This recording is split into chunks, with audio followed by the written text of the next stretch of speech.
로마자 2번 이제 등기의 신청입니다. 이제 등기 절차가 이제 개시가 되는 이 첫 번째 이제 신청. 그 신청은 보통 여러분 신청 파트에서는 12문제 중에서 한 2문제, 많을 때는 여기서 3문제 정도까지 출제가 됩니다. 신청을 이제 좀 자세하게 보는 겁니다. 자, 일단 뭐 거기 1번은 따로 여러분들 뭐 특별히 보실 필요는 없고요. 그다음에 거기 아라비아 숫자 2번에 보시면 이제 등기 신청의 적격이라는 부분 찾으셨나요? 예. 다른 말로 당사자 능력이라고 표현하기도 합니다. 용어 알아두세요. 주로 시험에서는 신청 적격이라는 표현이 나옵니다. 자, 신청 적격이라는 말은 등기 명인이 될 수 있는 자격을 의미하는 겁니다. 신청 적격이란 말은 등기 명인이 될 수 있는 자격, 즉 다시 이야기하면 권리자가 될 수 있는 자격을 의미하는 겁니다. 그걸 신청 적격이라고 표현하고, 자, 거기에 이제 별표에서 당사자 능력이 문제되는 경우, 즉 신청 적격이 문제되는 경우에서 나와 있죠. 그 부분 이제 결론만 여러분들 시험에 출제가 됩니다. 자, 먼저 태아, 뱃속의 아기 이야기하는 거예요. 뱃속의 아기는 등기부상 명인이 될 수 있습니까? 없어요. 그래서 신청 적격이 부정, 결론은 부정. 태아는 신청 적격이 인정되지 않습니다. 암만 뭐 태명을 정해도 등기부상 명인이 될 수는 없어요. 태아는 뱃속의 아기. 신청 적격 부정. 그 다음 동그라미 2번에 민법상 조합이라고 되어 있는 부분 찾으셨죠? 민법상 조합. 역시 결론은요, 부정. 신청 적격이 인정되지 않습니다. 자, 그래서 그 내용 잠깐 보시면요. 조합 자체의 명의로는 등기되지 않고, 즉 신청 적격은 없다 말이에요. 조합이 등기부상 명인이 될 수는 없다라는 거죠. 다만 조합원 전원 명의로 등기해야 하며, 이때 그 공동 소유의 형태를 뭐라고 하느냐 하면 합유라고 표현합니다. 합유. 이 조합이라는 게 같이 일하기로 한 동업계약 이야기하는 거예요. 동업하기로 하신 분들이 부동산 취득하면 자, 소유 형태를 뭐라고 한다고요? 합유라고 합니다. 그래서 합유의 취지는 기재하되 합유 지분은 기재하지 않는다는 거. 등기부에 합유 지분은 기재하지 않습니다. 그냥 합유자 누구라고만 등기를 하고요. 합유자의 지분은 기재하지 않습니다. 합유 지분은 기재하지 않는다. 계속 이어서 보시면 그러나 특별법상의 조합, 여러분 특별법상의 조합은 민법상의 조합이 아니라 특수법인입니다. 특별법상의 조합은 특수법인이니까 따라서 신청 적격이 있습니까? 없습니까? 있어요. 그래서 특별법상의 조합은 신청 적격이 있다라는 거. 자, 그 다음에 그 밑으로 내려오시면 동그라미 3번 읍면리동이라고 나와 있는 부분 찾으셨죠? 읍면리동 역시 신청 적격이 있습니까? 없어요. 읍면동리 앞으로는 신청을 할 수가, 그 명인이 될 수는 없습니다. 신청 적격은 없다라는 거. 그다음 페이지를 한번 넘겨보세요. 96페이지에 여기 동그라미 4번 이제 학교 나오죠. 학교 역시 신청 적격 있습니까? 없어요. 그래서 신청 적격, 학교도 신청 적격 없다라는 거. 그 다음 동그라미 5번 권리 능력 없는 사단재단. 자, 결론. 권리 능력 없는 사단재단은 신청 적격 있습니까? 없습니까? 있어요. 동그라미 5번에 권리 능력 없는 사단재단은 신청 적격이 있습니다. 즉 등기부상 명인이 될 수 있습니다. 즉 다시 이야기하면 소유자, 안동김씨, 종중 가능하다 이 말입니다. 지금 앞에 1, 2, 3, 4는 다 신청 적격이 없죠. 동그라미 5번은 신청 적격이 있습니다. 아시겠죠? 등기부상 명인이 될 수 있다. 자, 그래서 동그라미 5번의 내용 보시면 권리 능력 없는 사단재단의 등기는 구성원의 총유로 등기하지 않고 권리 능력 없는 사단재단 명의로 등기를 한다. 즉 신청 적격이 있다 이 말입니다. 소유자 안동김씨 종중 가능하다 이 말입니다. 자, 거기 이제 두 번째 단락에 보시면 거기 굵은 글씨로 되어 있는 부분, 아랫부분에 굵은 글씨로 되어 있는 부분 찾으셨습니까? 예. 자, 권리 능력 없는 사단이, 권리 능력 없는 사단 하면 여러분 예 기억하세요. 종중. 그 종중이 등기 의무자일 때는, 즉 다시 얘기하면 매도할 때는, 팔 때는 이 말이죠. 등기 의무자일 때는, 그때는 사원총회 결의서를 제출하셔야 된다. 종중총회 결의서를 제출하셔야 된다는 거. 그럼 반대로 종중이 등기 권리자일 때는 사원총회 결의서 제출할 필요 있습니까? 없어요. 의무자일 때, 팔 할 때는 구성원들의 의사결정이 중요하잖아요. 그래서 그때는 사원총회 결의서를 제출해야 한다라는 거. 네, 그 부분만 좀 신경 써서 잘 봐두시기 바랍니다. 자, 그 다음 이제 97페이지로 갑니다. 97페이지. 아라비아 숫자 3번에서 등기 신청의 당사자, 양가로 1번 원칙은 공동 신청이 원칙이다. 다만 예외적으로 단독으로 신청하는 경우가 있더라라는 거. 그럼 양가로 2번에 보시면 이제 공동 신청에서 등기 권리자와 등기 의무자, 이제 권리자 의무자 개념 아시겠죠? 이익을 얻는 당사자를 뭐라고 합니까? 권리자라고 하고요. 불이익을 입는 당사자를 뭐라고 합니까? 의무자라고 표현합니다. 그래서 권리자, 의무자 그 표현 개념 좀 알아두시고. 자, 98페이지로 한번 넘어가 보세요. 98페이지. 자, 거기 양가로 4번의 단독 신청, 요 부분이 이제 여러분들 시험에 뭐 거의 빠지지 않고 출제가 됩니다. 뭐 독립해서 한 문제로 나오는 경우도 있고요. 이 단독 신청은 독립해서 한 문제로 나오는 경우도 있고, 아니면 뭐 지문으로 여기저기 들어갑니다. 어쨌든 여러분들 시험에 뭐 출제가 되는 부분입니다. 자, 등기 신청은요, 권리에 관한 등기는 당연히 공동 신청이 원칙인데 단독으로 신청하는 경우도 있더라라는 겁니다. 즉 예외다라는 거죠. 예외적으로 단독 신청하는 경우가 있는데, 먼저 동그라미 1번 거기 보세요. 판결에 의한 등기, 판결받으면 단독 신청입니다. 항상 기계적으로 나와야 돼요. 법원에서 판결받으면 등기는 단독 신청. 판결받으면 단독 신청이다라는 거. 그 다음 동그라미 2번 소유권 보존 등기 또는 그 소유권 보존 등기의 말소 등기 또한 단독 신청입니다. 소유권 보존 등기. 자, 건물을 신축을 했다. 그럼 신축한 자가 소유권 취득하죠. 그럼 내가 소유권 보존 등기를 함으로 인해서 불이익을 입는 당사자가 있습니까? 없어요. 그래서 소유권 보존 등기는 단독 신청이고, 그 말소 등기 또한 단독 신청입니다. 소유권 보존 등기. 그 다음 동그라미 3번 보시면 상속 등기, 즉 다시 이야기해서 상속을 원인으로 한 소유권 이전 등기. 상속을 원인으로 한 소유권 이전 등기. 즉 상속을 원인으로 한 권리 이전 등기입니다. 그걸 상속 등기라고 합니다. 상속 등기. 상속 등기는 단독 신청이다. 그죠? 돌아가신 비상속인 깨우시면 안 돼요.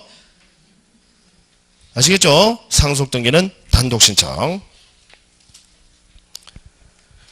다만 유증을 원인으로 하는 소유권 이전 등기는요.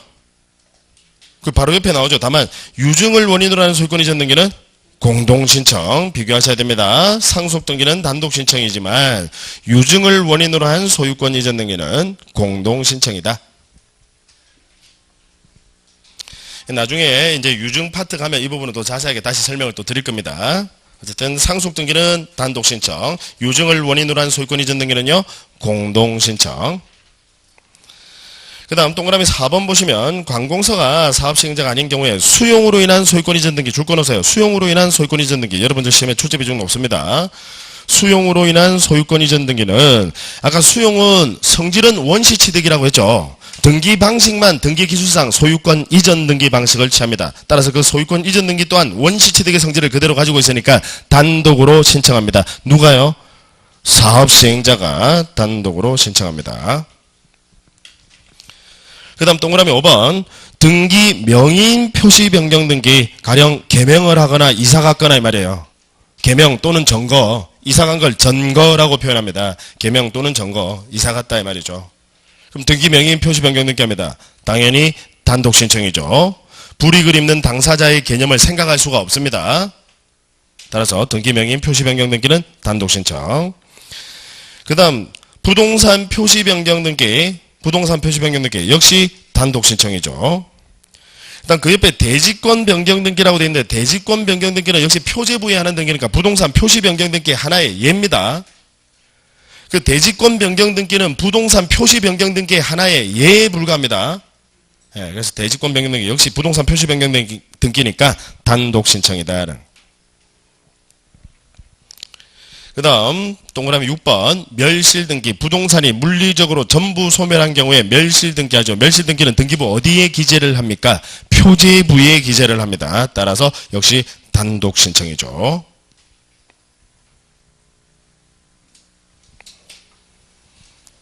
자, 됐습니다. 그 정도 받으시고, 그 다음, 이제 그 밑에 바로 판결의안 등기가 나옵니다. 판결의안 등기. 자, 설명을 좀 드릴게요.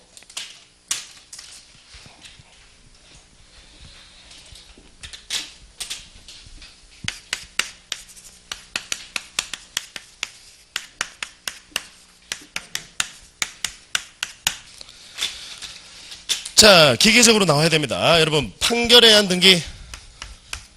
단독 신청. 누가 단독으로 신청하죠? 승소자, 패소자 중에서 승소자. 그래서 승소자가 단독으로 신청합니다. 자, 그러면 두 가지로 이제 나누어서 생각을 해보자고요. 판결을 받아서 이제 소유권 이전 등기를 하는 경우와 그다음 판결을 받아서 소유권 보존 등기를 하는 경우를 구분을 한번 해보자고요. 자, 판결 받아서 소유권 이전 등기를 신청할 때 그 소유권 이전 등기를 신청할 수 있는 판결의 종류가 세 가지가 있습니다. 확인 판결, 이행 판결, 형성 판결. 종류 세 가지. 그럼 이 중에서 소유권 이전 등기를 할 수 있는 판결은 원칙은 뭐예요? 원칙은 이행 판결. 피고 을은 원고 갑에게 소유권 이전 등기 절차를 이행하라라고 판결문에 이행하라라고 돼 있어요. 그럼 뭐예요? 이행 판결. 그래서 소유권 이전 등기를 신청할 수 있는 판결은 어떤 판결? 이행 판결. 다만 예외가 하나 있습니다.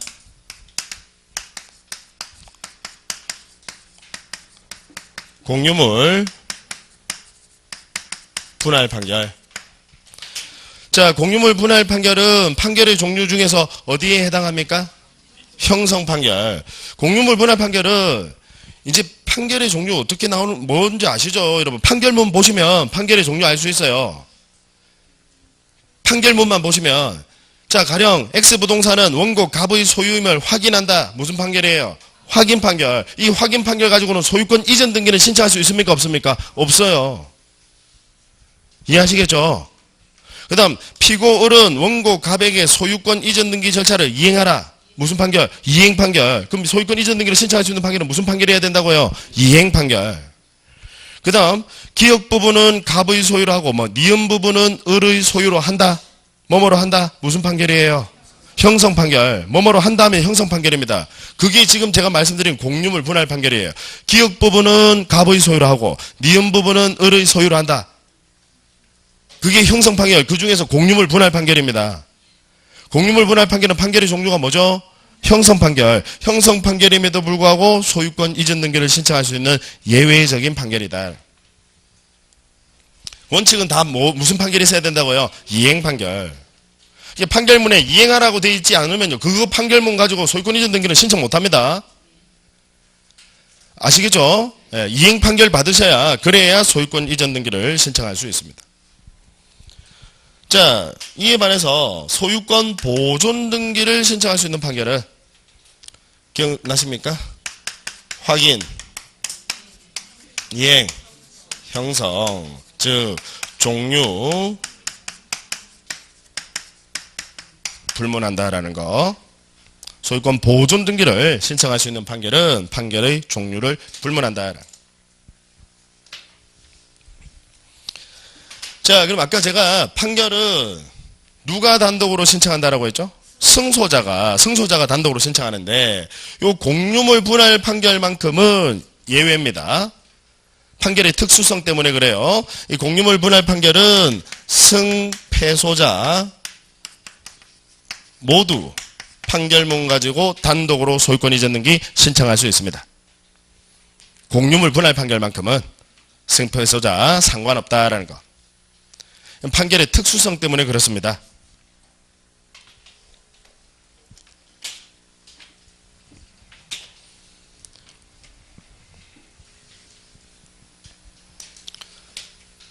자, 여러분, 원칙적으로 제가 이제 소송이라고 하는 게 이제 분쟁이잖아요. 당사자들 간에 다툼이 있으니까 이제 소송을 제기하는 거 아닙니까? 그럼 이제 소를 제기하는 사람을 원고라고 하고요. 그 소 제기를 받는 사람을 피고라고 한다, 그죠? 근데 소송은 사실 원피고가 다 정해져 있습니다. 원피고가요. 아무나 소송 제기할 수 있는 거 아니에요. 가령 여기 계신 이분이 저를 때렸다. 그러면 손해배상 청구권을 가지죠. 제가, 피해자가. 그럼 손해배상 청구 소송은 누가 제기하셔야 돼요? 피해자가 소송 제기하는 원고가 돼야 되는 겁니까? 아니면 때리신 가해자가 손해배상 청구 소송의 원고가 돼야 됩니까? 피해자가요. 이해하시겠죠? 소송이라고 하는 것은요, 원피고가 다 정해져 있어요. 원칙적으로는. 근데 이 공유물 분할 판결만큼은 가령 이 X라는 부동산을 갑을병 3인이 각각 3분의 1씩 공동소유, 즉 공유하고 있습니다. 근데 얘들이 이제 뜻이 안 맞아요. 야, 그래서 우리 이제 이 공유물 분할하자. 서로 분할 쪼개가지고 독립해서 그냥 하나씩 가지자. 라고 합니다. 그러면 당연히 공유물 분할은 협의 분할이 원칙입니다. 갑을병이 협의를 해서 분할하는 것이 당연히 원칙입니다. 다만 협의가 이루어지지 않으면 그럼 어떻게 하셔야 돼요? 소송이죠. 당사자 간에 협의가 이루어지지 않는다. 분쟁이다 이 말이죠. 그러면 어떻게 하셔야 돼요? 소송. 그럼 공유물 분할 청구 소송을 제기합니다. 그럼 법원에서 공유물 분할 판결이 나와요. 그럼 공유물 분할 청구 소송은 이 중에서 누가 제기하셔야 돼? 아무나. 갑이 소송 제기하면 갑이 원고, 나머지 을병이 피고, 을이 소송 제기하면 을이 원고, 나머지 갑병이 피고. 의미 아시겠죠? 아무나 판결의 특수성 때문에 그렇습니다. 아무나 소송 제기할 수 있고 그자가 원고고 나중에 그자가 승소자 되는 거예요. 이해하시겠죠? 예, 따라서 공유물 분할 판결만큼은 승패소자 모두 그 판결 가지고 단독으로 신청할 수 있다라는 거. 일단 정리되십니까? 이 부분 일단 기본적으로 이 내용 먼저 정리해 두셔야 됩니다.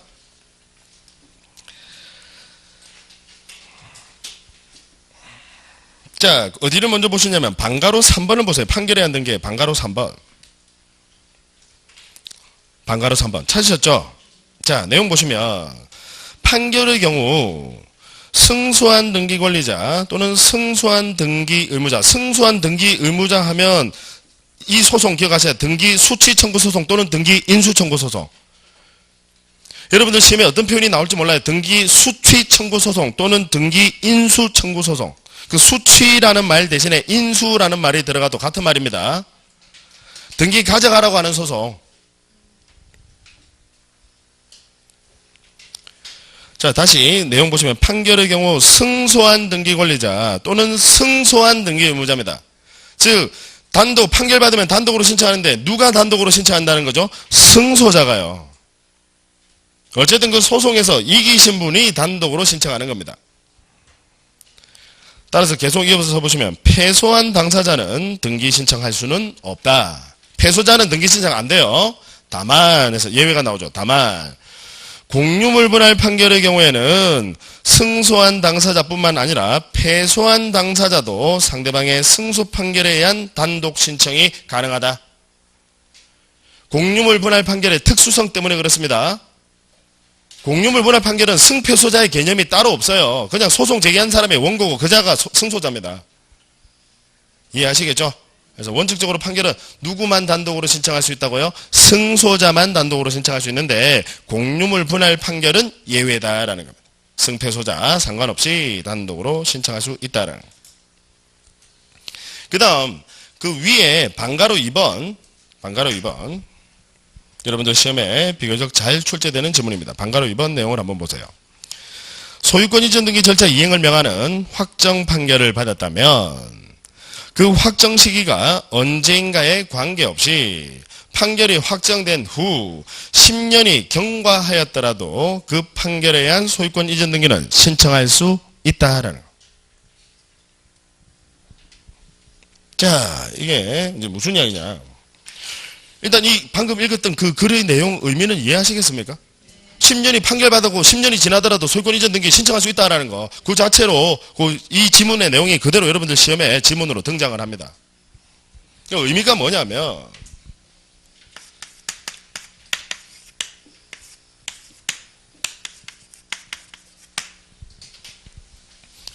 자, 갑이 X부동산 소유자고요. 을과 매매 계약을 체결했어요. 매수인 을이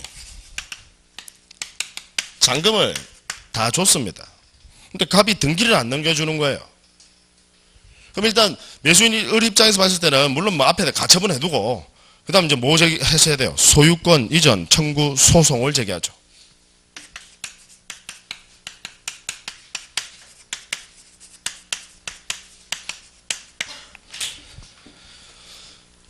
을이 원고고요. 갑이 피고죠. 그죠? 소유권 넘겨줘 라고 하는 소송은 매수인 을이 원고, 매도인 갑이 피고. 자, 그럼 나중에 얘가 승소 판결 받겠죠? 승소자입니다. 그럼 소유권 이전 등기는 누가 판결문 두고 단독으로 신청하러 가셔야 돼요? 을이 얘가 단독으로 신청하러 가셔야 되는데, 문제는요. 자, 여러분 매매계약 체결하면 을이 가지는 권리는 소유권 이전 청구권이다. 그죠? 소유권 이전 청구권은 채권이에요? 물권이에요? 채권. 매매라는 계약을 통해서 나온 권리니까 얘는 채권이다. 그죠? 채권. 채권은 소멸시효의 적용을 받는다 받지 않는다? 소멸시효가 뭔지는 아시죠? 모르세요? 안 배우셨어요? 소멸시효 일정 기간이 지나게 되면요 권리는 소멸합니다. 왜냐하면 우리 이제 권리라는 게요 있는데 그걸 행사하지 않고 가만히 있으면 이걸 계속해서 권리 행사를 할 수 있다라고 하면 법적 안정성이 깨져버려요. 나중에 100년 뒤에 권리를 행사할 수 있다. 그러면 사실 그에 따른 증거 자료도 잘 남아있지 않을 겁니다. 무슨 이야기인지 아시겠죠? 그래서 권리는 일정 기간이 지나면 소멸합니다. 그 기간 동안 행사하지 않으면 소멸합니다. 그래서 채권의 경우에는 몇 년이 지나면 소멸하는지 아세요? 10년. 그래서 채권은 10년이 지나면 소멸시효가 적용이 됩니다. 소멸한다 이 말이죠. 자, 그럼 문제는요. 이 을이라는 애가 지금 소유권 이전 청구 소송 제기해서 판결 받았어요. 판결을 받았는데 얘가 판결 받고서 10년이 지나도록 등기 신청을 안 하는 거예요. 사실관계를 아시겠죠? 등기 신청을 10년이 지나도록 안 하는 거예요. 나중에 한 13년째 되는 날 얘가 실제로 있었던 이게 대법원 판례입니다. 한 13년째 되는 날 등기 신청을 하러 온 거예요. 그랬더니 등기관이 야 이거 소멸시효가 완성이 돼서 나 등기 안 받아줄래 했던 겁니다. 그랬더니 을이 이걸 가지고 이제 문제를 삼아서 대법원까지 올라간 거죠. 우리 대법원의 판단은 자 등기관은 실질적 심사권한 형식적 심사권한 형식적 심사권한밖에 없는 등기관이 소멸시효 완성 여부에 관한 판단을 네가 내릴 수는 없다라는 거죠. 의미 아시겠죠?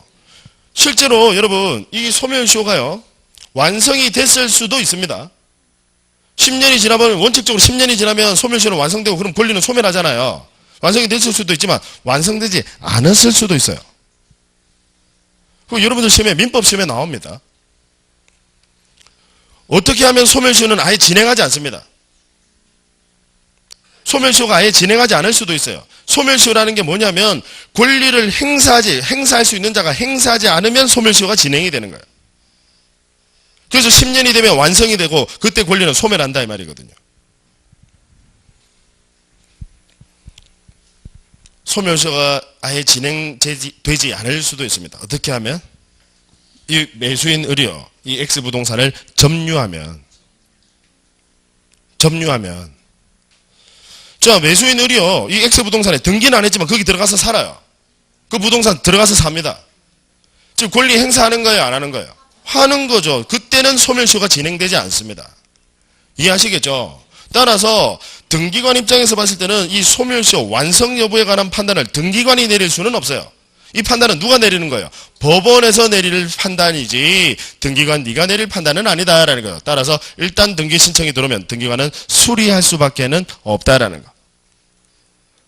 의미 내용 이해하시겠습니까? 네, 다시 거기 방가로 2번 여러분들 시험에 비교적 잘 출제되는 지문입니다. 방가로 2번 소유권 이전 등기 절차 이행을 명하는 확정 판결을 받았다면 그 확정 시기가 언제인가에 관계없이 확정 후 10년이 경과하였더라도 그 판결에 의한 소유권 이전 등기를 신청할 수 있다. 무슨 얘기인지 아시겠죠? 그 옆에다가 화살표에서 하나 적어놓으세요. 형식적 심사권한이라고. 형식적 심사권한. 등기관은 형식적 심사 권한밖에 없기 때문에 소멸시효 완성 여부에 관한 판단을 등기관이 내릴 수는 없다라는 거죠. 실제로 소멸시효는 완성이 됐을 수도 있고 안 됐을 수도 있어요. 그래서 그건 등기관이 판단 내릴 사안은 아니다라는 거죠.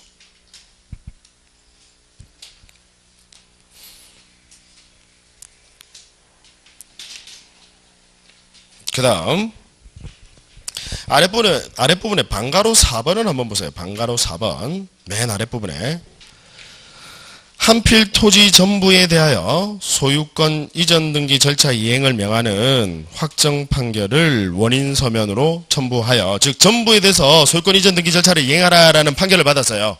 판결 받아놓고 그 토지 2분의 1에 대한 이전 등기를 격려받는 것도 가능하다라는 거. 사실 당연한 이야기인데요. 이게 내용 당연한 이야기인데 이런 당연한 내용이 또 시험에 나오면 어쨌든 우리가 안 본 게 나오면 이제 불안하고 못 맞추는 거예요. 당연한 내용인데 무슨 이야기냐면 똑같은 겁니다. 무슨 이야기냐면 가령 예를 들어서 이분이 저를 때렸어요. 이분이 저를 때려서 제가 1천만 원에 대해서 지급하라라고 손해배상 청구 소송을 제기했어요. 1,000만 원 지급하라 소송 제기했어요. 그래서 승소 판결 받았어요. 그러면 저는 1천만 원, 법원에서 1천만 원을 지급하라라는 판결을 받아놓고 그 중에서 500만 원만 먼저 달라고 할 수 있을까요? 없을까요? 있어요. 무슨 이야기인지 아시겠죠? 똑같은 논리입니다. 소유권 전부에 대해서 이전 등기 청구 소송을 제기해서 승소 판결을 받았는데 그 중에서 먼저 2분의 1만 이전 등기하는 것 됩니까? 안 됩니까? 돼요. 의미 아시겠죠? 네, 똑같은 내용입니다. 그 방가로 4번. 요게 또 가끔씩 시험에 지문으로 등장해요.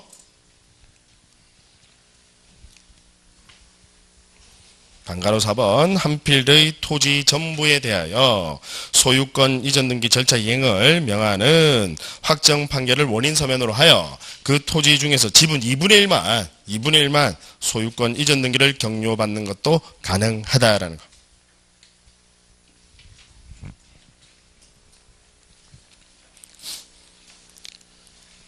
그 다음 방가로 6번 보세요. 방가로 5번 놔두시고 6번 방가로 6번 판결에 의한 말소 등기 시 이해관계인이 있을 때 그 이해관계인의 승낙서를 첨부하여야 한다. 역시 당연한 내용입니다. 말소 등기를 할 때 아까 조금 전에 보셨죠. 말소 등기를 할 때 그 말소될 권리를 목적으로 하는 제3자의 권리는 등기관이 어떻게 한다고요? 말소 등기 시에 그 말소될 권리를 목적으로 하는 제3자의 권리 등기관이 어떻게 하죠? 직권말소. 다만 등기관은 형식적 심사 권한밖에 없기 때문에 이거 말소 등기 신청 시에 뭐 첨부하셔야 된다고요? 이해관계인의 승낙서 첨부하셔야 된다고요. 그럼 그걸 설령 갑이 을을 상대로 소유권 말소 청구 소송을 제기하면 단독으로 신청하는 거 아닙니까? 같이 가면 공동 신청이고 이거 이야기하는 겁니다.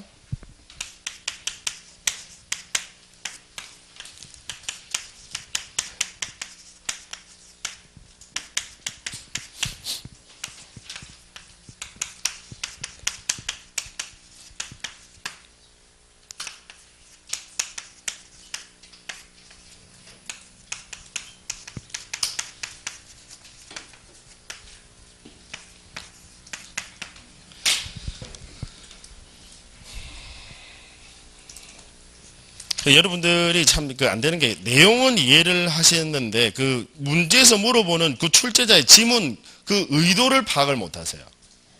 지문의 내용이 뭘 물어보는지 그걸 파악을 잘 못 하세요. 그래서 그걸 여러분들은 뭘 통해서 훈련 연습을 하시느냐 문제풀이를 통해서 훈련 연습을 할 수밖에 없습니다.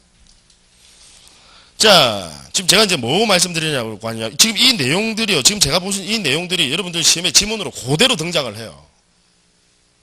지금 조금 전에 보셨던 방가루 6번 이 내용이 그대로 시험 지문에 그대로 등장합니다. 근데 이 내용 다시 한번 보세요. 방가루 6번 내용 다시 보시면 판결에 의한 말소 등기 시 이해관계인이 있을 때 이해관계인의 승낙서를 첨부하여야 한다. 판결 받더라도 첨부하여야 한다 이 말이에요. 자, 무슨 이야기냐. 얘가 아까 위조했어요. 좀 전에 봤던 사례입니다. 위조했고 얘 선이다 이 말이죠. 다 무효다 그죠? 네, 무효니까 이제 말소해야 되는데 그럼 의뢰등기 말소할 때 의뢰등기는 자 아까 말소를 할 때 의뢰등기는 직권말소예요 신청말소예요? 신청 말소. 이 당사자는 직권 말소 아닙니다. 당사자, 위조한 당사자는 직권 말소 아니에요. 뭐 어떻게? 신청 말소. 이건 신청 말소인데 둘이 손붙잡고 같이 가는 공동 신청이 원칙이에요. 공동 신청이 원칙인데 만약에 을이 응하지 않았다 이 말이죠. 을이 응하지 않으면 그러면 어떻게 하셔야 돼요? 소송. 이해하시겠죠? 소송을 제기해서 판결받으면 어떻게? 단독 신청이죠. 그럼 이거 단독 신청을 한다라고 해서 병의 승낙서를 제출할 필요가 없습니까? 없어요. 해야 된다. 그 말이에요. 지금 이해하시겠죠? 어쨌든 공동 신청을 하든 판결받아서 단독 신청하든 무조건 이해관계인 병의 승낙서는 첨부하셔야 한다 이 말입니다. 왜냐? 을 지으면 등기관은 무조건 병 지워야 되니까. 이해하시겠죠? 그럼 만약에 병이 승낙서를 안 내준다. 그럴 수도 있잖아요. 승낙서 첨부해야 되는데. 그럼 만약에 병이 승낙서를 안 내준다. 그러면 갑은 병을 상대로 다시 또 소송을 제기합니다. 갑은 병을 상대로 또 소송을 제기해요. 이번에는 저당권 말소 청구 소송. 을을 상대로 제기한 소송은 소유권 말소 청구 소송이고 지금 병을 상대로 저당권 말소 청구 소송을 또 제기합니다. 그래서 승소 판결을 받게 되면 승낙서 대신에 첨부하시면 돼요. 이해하시겠죠? 네. 어쨌든 병의 승낙서는 갑이 을과 공동 신청에 의해서 말소를 하든 아니면 판결받아서 단독 신청으로 말소를 하든 이해관계인 병의 승낙서는 무조건 첨부하셔야 된다. 의미 아시겠죠? 그게 지금 보신 방가로 6번의 내용입니다. 판결에 의한 말소 등기 시 이해관계는 있을 때 이해관계는 불이익을 입는 제3자 이야기하는 겁니다. 지워지게 되면 불이익을 입는 제3자 그 이해관계는 있을 때는 그 이해관계의 승낙서를 첨부해야 된다. 설령 그게 판결받았다고 승낙서 첨부 안 하면 안 되고 그런 거 아니에요. 이해하시겠죠? 무조건 승낙서 첨부하셔야 된다라는 거.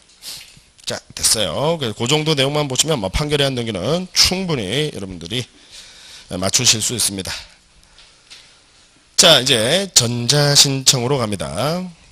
99페이지 이제 아랫부분에 전자신청. 자, 전자신청에서는 그 양가로 2번 이제 사용자 등록을 보세요. 사용자 등록. 찾으셨죠?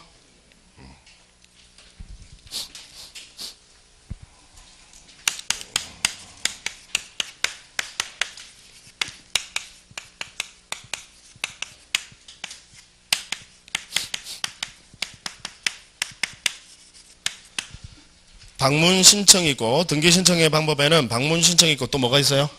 전자 신청이 있다. 전자 신청. 그래서 우편이나 뭐 전화나 팩스 이런 건 안 됩니다. 방문 신청하시든지 아니면 미리 사용자 등기소 가서 미리 사용자 등록을 해놓고 전자 신청하시든지 둘 중에 한 가지 방법으로 등기 신청을 하셔야 됩니다. 다만 우리 등기 규칙에서 이 방문 신청이라고 하는 게 신청서 플러스 첨부서면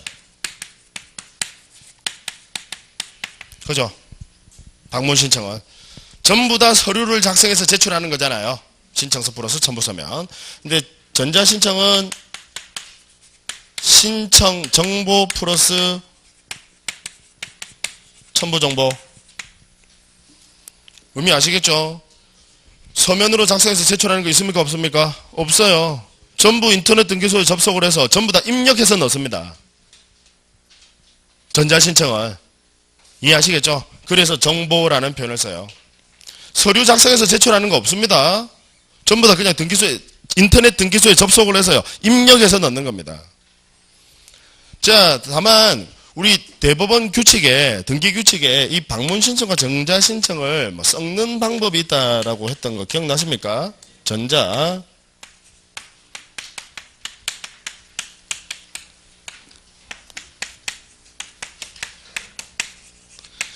이 전자 표준 양식에 한 신청인데 얘는 신청 정보 플러스 첨부 서면입니다. 우리 규칙에 이거 이렇게 섞는 방법이 있다라는 거예요. 무슨 이야기인지 아시겠죠? 다만 법에서는 지금 방문 신청, 전자 신청 두 가지 방법밖에 없어요. 우리 규칙에서 하나를 지금 별도로 만들어냈지만 어쨌든 법에서는 두 가지밖에 없어요. 그러면 얘는 둘 중에 어디에 해당된다라고, 일단 법에서는 종류 두 가지니까 둘 중에 어디에 해당되는 걸로 보셔야 됩니까? 방문이죠. 왜냐하면 신청 정보는 입력해 넣었지만 첨부서면은 우편으로 돼야 안 돼요? 안 돼요. 어떻게 하셔야 돼요? 방문하셔야 돼요. 결국 전자표준 장식에 의한 신청도 방문 신청입니다. 의미 이해하시겠죠? 네. 결국은 등기소에 들고 방문 들어가셔야 된다 이 말이에요.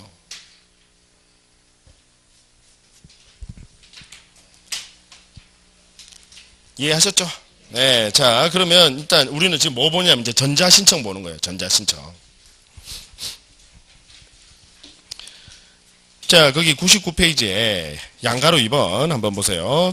전자신청하려면 사용자 등록이라는 걸 하셔야 됩니다. 그래서 방가로 1번 사용자 등록의 신청 내용 보세요. 전자신청을 하기 위해서는 그 등기신청을 하는 당사자 또는 등기신청을 대리할 수 있는 자격자 대리인이, 여기서 자격자 대리인은 누구 이야기하는 겁니까? 변호사나 법무사 이야기하는 거죠. 그 자격자 대리인이 최초 등기 신청 전에 미리 사용자 등록이라는 걸 하여야 한다. 그래야 전자신청할 수 있다라는 거죠.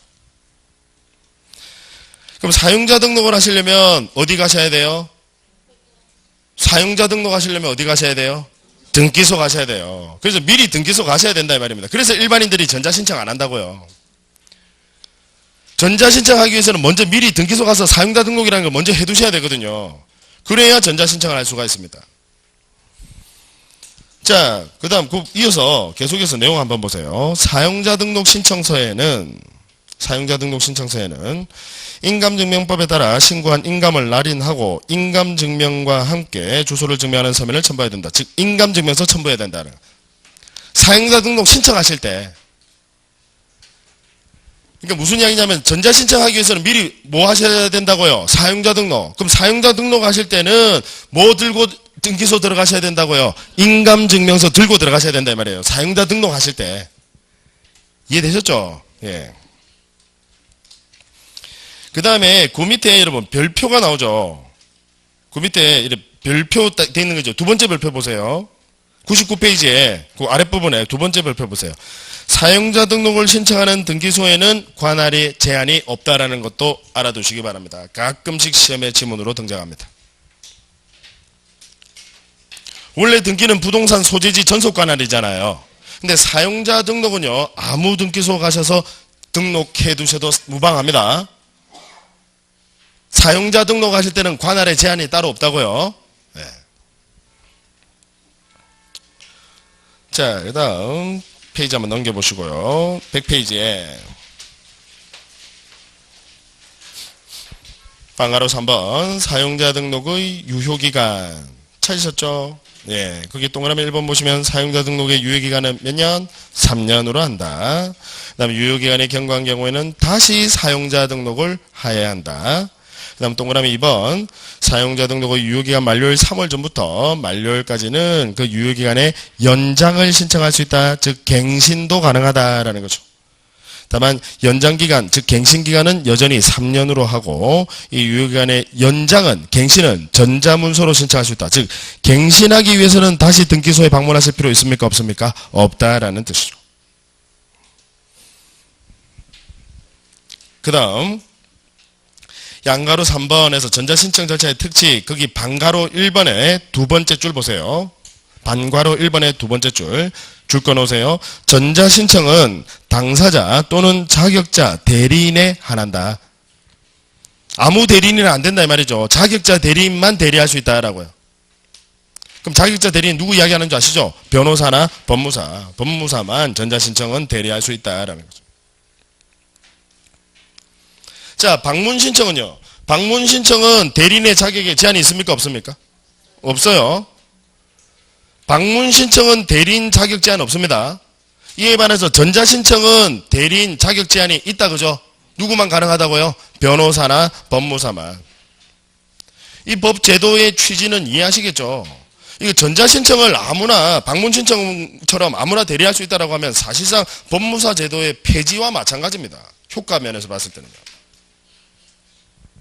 엄청나다라는 거예요. 그래서 방문신청은 자격에 대리인의 자격 제한이 없지만 전자신청은 누구만 대리 가능하다고요? 자격자 대리인만 대리할 수 있다라는 거.